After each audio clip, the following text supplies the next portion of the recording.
Sino-sino kaya ang mga Fesnak na ito? At bakit tila nakaukit ang kanilang mga mukha dito? Mga brilyante, ipakilala sa akin ang mga nilalang na ito. Sino-sino sila at ano ang kanilang estado dito sa Lireo. At sabihin din sa akin ang kanilang kinaroroonan ngayon. Dumating na ang panahon upang isa sa inyo ang humalili sa akin. Isa sa inyo ang papalit sa akin bilang reyna ng mga diwata. Bilang panganay, walang ibang karapat-dapat na malili sa ating ina, kundi ako. Mas nararapat ito sa iyo, Amina.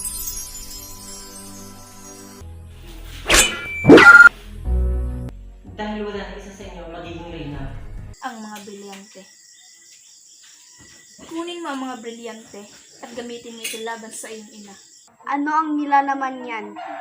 Ito ay isang liham imaw para maintindihan ni Perena kung gaano ko siya kamahal.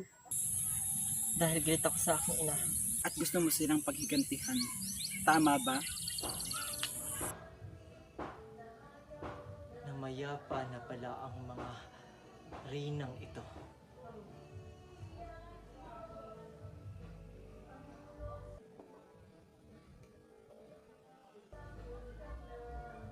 Caspio.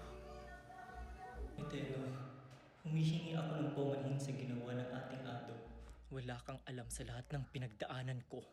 Alam ko, kung kaya't narito ako upang humingi ng kapatawaran sa pinadama ng ating ado sa iyo. Shidamoshni!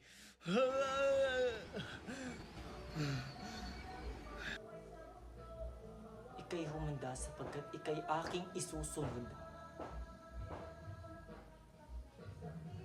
At sisiguraduhin kong mawawala ka rin dito sa Encantadia katulad ng mga reynang namayapang ito.